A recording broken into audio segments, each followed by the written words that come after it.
I never thought the happiest day of my life would become a weapon used against me. But that's exactly what my mother-in-law did when she decided I wasn't good enough to exist in my own wedding photos. My name is Sarah, and I married the love of my life, Daniel, 3 years ago. Or at least, I thought he was the love of my life. Our wedding was everything I'd dreamed of since I was a little girl. The flowers, the music, the dress that made me feel like a princess. I remember standing at the altar, looking into Daniel's eyes, thinking this was my forever. My cheeks hurt from smiling so much that day. My feet ached from dancing. My heart felt so full I thought it might burst, but I should have seen the warning signs. I should have noticed the way my mother-in-law, Patricia, smiled at me during the ceremony. It wasn't a warm smile. It was the kind of smile a snake gives before it strikes. Cold, calculated, fake. Patricia had never liked me from the moment Daniel brought me home to meet his family. I was a teacher at an elementary school, which apparently wasn't prestigious enough for her son. She'd made comments throughout our engagement. Little jabs disguised as concern. Are you sure teaching is stable enough? Daniel could have anyone he wants, you know? My friend Karen's daughter is a doctor. Such an accomplished young woman. I'd brushed it off. I told myself she'd warm up to me eventually. Daniel assured me his mother was just protective, that she'd come around once we were married. He was wrong. So incredibly wrong. The first few weeks after the wedding were blissful. Daniel and I moved into our new apartment, a cozy 2-bedroom place with a view of the park. We hung up our favorite wedding photos in the living room. My mother had ordered a beautiful leather-bound wedding album, and we spent hours going through the photos, reliving every moment. The photographer had captured everything perfectly. The first kiss as husband and wife, our first dance, me laughing with my bridesmaids, Daniel's proud smile as we cut the cake. About a month after the wedding, Patricia called. She wanted us to come over for Sunday dinner. She said she'd received her copy of the wedding album and wanted to go through it with us. Daniel was excited. He thought his mother was finally making an effort to accept me. I should have trusted my gut. Something felt off the moment we walked into Patricia's pristine McMansion in the suburbs. She was too cheerful, too eager. She ushered us into her formal living room where she had the album already laid out on the coffee table. "I'm so excited to show you," she said, pouring wine into crystal glasses. The photographer did such a beautiful job. I sat down on the cream-colored sofa, Daniel beside me. Patricia handed me a glass of wine and opened the album. My blood ran cold. The first photo showed Daniel at the altar, but I wasn't standing across from him. A blonde woman I'd never seen before stood in my place, wearing my dress, holding my bouquet. My face had been completely removed and replaced with hers. I couldn't breathe. I couldn't speak. I just stared at the photo, my mind trying to process what I was seeing. Daniel leaned forward, confused.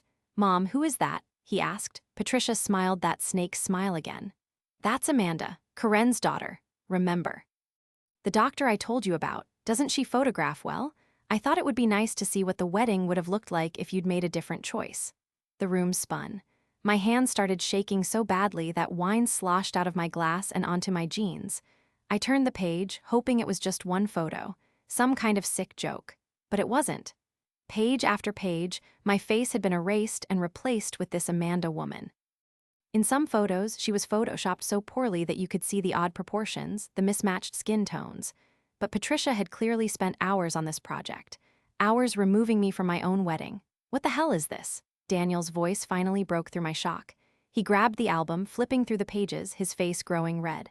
"Mom, this is insane. Why would you do this?" Patricia sipped her wine calmly. "I think it's quite tasteful, actually. Amanda has such a photogenic face.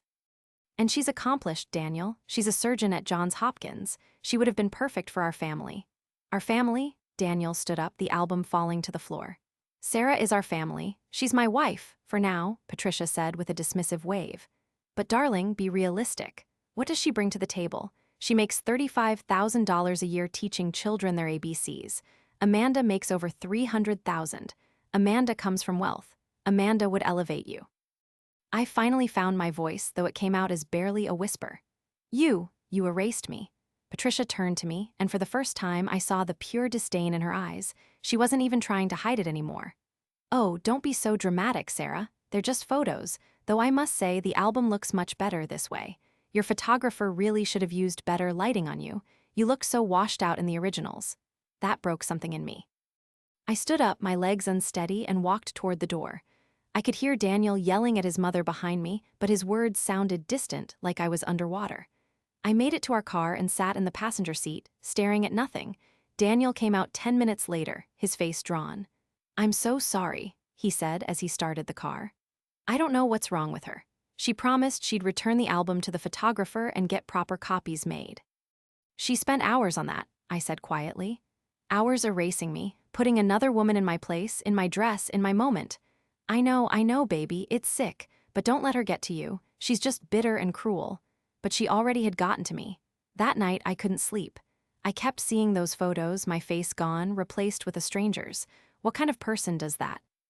What level of hatred does it take to spend hours meticulously removing your daughter-in-law from her own wedding photos? The next morning, I called my mother, sobbing. I told her everything. She was horrified and suggested we cut Patricia out of our lives completely. But it wasn't that simple. Daniel loved his mother, despite her flaws. He kept saying she'd apologize, that she'd make it right. She never did apologize. Instead, 2 weeks later, she posted one of the Photoshop pictures on Facebook with the caption, "My son's beautiful wedding day, so blessed." It was a photo of Daniel and Amanda at the reception, their hands intertwined as they danced. Patricia had tagged Amanda in it. Amanda had liked it and commented, "Wish it was real, your son is gorgeous." I saw it because one of my friends sent me a screenshot, asking if I knew my mother-in-law had posted a fake wedding photo. My hands shook as I looked at it. 47 people had liked it. Patricia's friends commented things like, "What a stunning couple," and "She's so much prettier than I remember." I showed Daniel when he got home from work. His face went white. He immediately called his mother, demanding she take it down. She refused. "It's my Facebook page," she told him over speakerphone, her voice dripping with false innocence. "I can post what I want, and besides, it's not hurting anyone. Sarah is being too sensitive. You're humiliating my wife." Daniel shouted, "Take it down now, or I swear to God, Mom." "Or what, Daniel? You'll stop talking to me, your own mother, the woman who raised you, who sacrificed everything for you?" Her voice turned cold. "I think you're forgetting who really matters in this family." She hung up. Daniel stared at his phone, his jaw clenched. He went into his room and didn't come out for hours. When he finally did, his eyes were red. "I reported the photo to Facebook," he said, "for impersonation. It should get taken down." It did get taken down 2 days later, but the damage was done. People had seen it. People had commented. Patricia's friends now thought I was some jealous, insecure woman who couldn't handle a harmless photo. Over the next few months, Patricia ramped up her campaign against me. She'd make comments at family dinners about how Daniel looked tired, implying I wasn't taking care of him. She'd bring up Amanda constantly, mentioning her promotions, her new house, her perfect life. She even tried to set up a lunch between Daniel and Amanda as friends, which Daniel shut down immediately. But the worst part was watching Daniel slowly crack under the pressure. His mother would call him crying, saying I was trying to turn him against her. She'd guilt-trip him about missing family events that I wasn't invited to. She'd send him articles about divorce rates and how important family support is in a marriage, with the clear implication that I was the problem. I started having panic attacks. I'd be teaching my second graders and suddenly see Patricia's face, that cold smile, and I couldn't breathe. I went to therapy.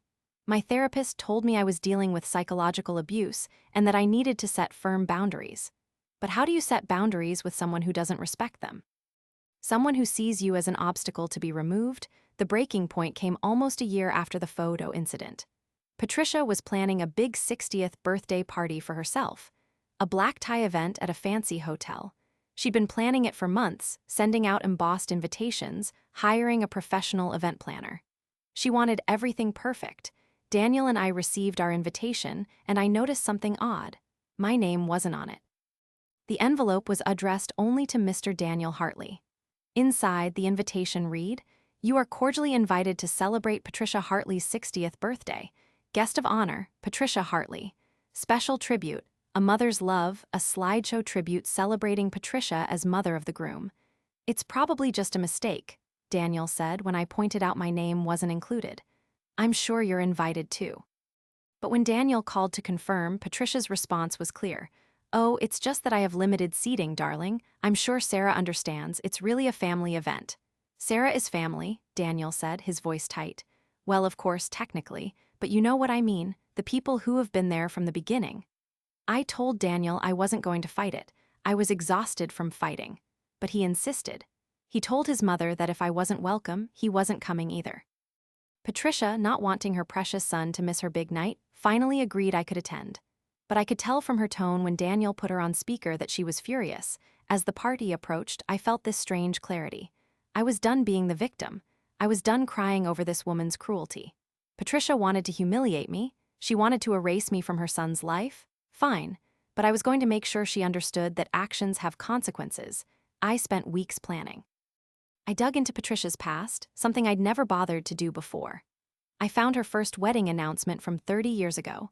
Then I found her second wedding announcement, just 4 years after the first. Then a third. Patricia, it turned out, had been married 3 times before Daniel's father, who was marriage number 4. And all 3 previous marriages had ended in dramatic fashion. Her first husband had filed for divorce citing cruel and unusual treatment. The court documents were public record. I found articles about her second divorce, which involved her husband accusing her of having an affair with his business partner. Her third marriage lasted barely a year before her husband left her for his secretary, and Patricia had made the local news by throwing his belongings onto the front lawn and setting them on fire. Patricia had conveniently forgotten to mention any of this to Daniel. He'd always been told his father was her second husband, a brief college relationship she didn't like to talk about. She'd rewritten her history, erasing the embarrassing parts. Just like she'd tried to erase me, I collected photos from all 3 weddings. Pictures I found in old newspaper archives, on ancestry websites, even from a private investigator I hired who tracked down Patricia's first husband. I found photos of Patricia in her first wedding dress, smiling at a man she'd later claim abused her. Photos of her second wedding, a rushed Vegas ceremony. Photos of her third wedding, where she'd worn an inappropriate white mini dress despite being almost 40. I compiled everything into a slideshow. I wrote captions explaining each marriage, each divorce, each lie Patricia had told to cover them up. I kept it factual, not nasty, just the truth. The timeline. The reality of who Patricia really was. The party planner Patricia hired had asked Daniel to send photos for the mother of the groom tribute slideshow. Daniel had forwarded the request to me since I was better with technology. I'd sent over a beautiful collection of photos, Patricia with baby Daniel, Patricia at Daniel's graduations, Patricia beaming at our wedding. The planner confirmed they'd received them and would include them in the presentation. What the planner didn't know was that I'd also gotten access to their presentation file. A friend of mine from college worked in event planning and knew the woman Patricia hired. With some careful social engineering and a copied USB drive at the venue during setup, I was able to swap the files. The night of the party arrived. I wore a stunning red dress that Daniel had bought me, elegant and sophisticated. Patricia's face, when she saw me walk in, was priceless. Her lips thinned into a tight line, but she couldn't say anything without making a scene in front of her 200 guests. The evening progressed. Dinner was served. Speeches were made. Daniel gave a sweet toast about his mother, talking about how she'd always been there for him. I smiled through it all, my heart pounding. The event planner gave me a subtle nod from across the room. Everything was ready. Finally, the lights dimmed. The event planner announced the special tribute. And now, we'd like to take a moment to celebrate Patricia not just as a mother, but as the mother of the groom. Please direct your attention to the screen. The slideshow began. The first image was Patricia's first wedding photo from 1985. The caption read, "Marriage 1, Patricia Summers weds Robert Johnson. Ended in divorce after 3 years due to cruel and unusual treatment per court documents."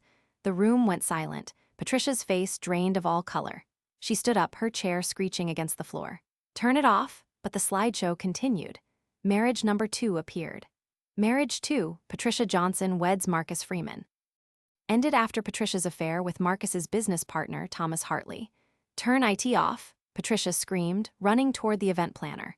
But the planner seemed confused, pressing buttons on the remote that did nothing. I'd locked the file to play through completely, no skipping allowed. Marriage number 3 appeared. The photo showed Patricia in that ridiculous white mini dress, hanging off a much younger man's arm. Marriage 3, Patricia Freeman weds Thomas Hartley. Ended after 11 months when Thomas left her for his secretary.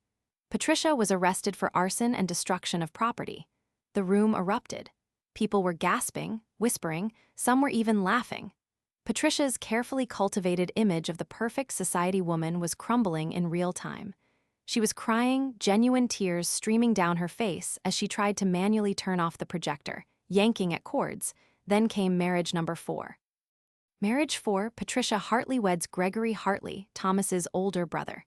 Currently separated, living apart for 5 years but maintaining the facade of marriage for social appearances. That one shocked even me. I'd found evidence of the separation but wasn't entirely sure. Patricia's reaction confirmed it. She let out a wail that sounded almost animalistic. Daniel was frozen beside me, his eyes wide. He'd known about his father's brother, Thomas, but never knew the full story.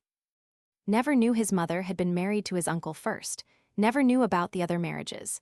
The slideshow continued with a grand finale, a comparison collage. On one side, Patricia's photoshopped wedding album photos with Amanda. On the other, the real photos with me.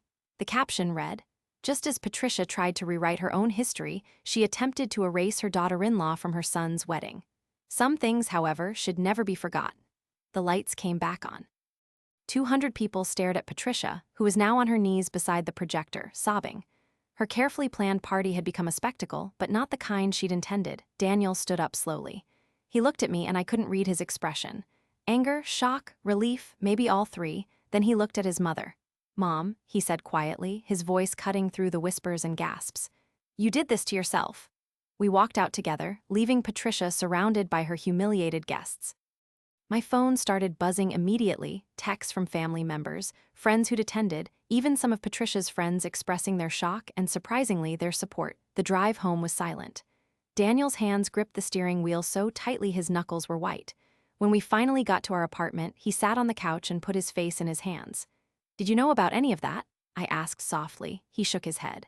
"The multiple marriages, the affair? My uncle, no. She told me Dad was her second husband, that was it." He looked up at me, his eyes wet. "Why didn't you tell me what you were planning?" "Because I needed you to see her the way everyone else was going to see her, without warning, without time to rationalize it or defend her." I sat beside him. "I'm sorry, I know she's your mother. But Daniel, she's been destroying me piece by piece for 2 years. The photos were just the beginning." He was quiet for a long time. Then he pulled me close, wrapping his arms around me. "I should have protected you better. I should have cut her off after the photos. I just kept thinking she'd change, that she'd eventually accept you. People like Patricia don't change. They just get better at hiding who they are." The next few weeks were chaotic. Patricia called Daniel hundreds of times, leaving voicemails that ranged from sobbing apologies to screaming threats to sue me for defamation. But everything I'd shown was true, documented, provable. She had no legal leg to stand on. Her friends divided into 2 camps. Half abandoned her entirely, disgusted by the lies and the cruelty toward me. The other half rallied around her, claiming I was a vindictive woman who'd humiliated a poor mother on her birthday. I didn't care. Let them think what they wanted. Daniel's father, Gregory, called us 2 weeks after the party. He apologized for Patricia's behavior and confirmed that, yes, they'd been separated for years. He'd wanted to divorce her, but she'd threatened to destroy him socially and professionally if he did. After seeing what happened at the party, he finally filed the papers. Marriage number 4 was officially over. Patricia tried to reach out to me once, about a month after the party.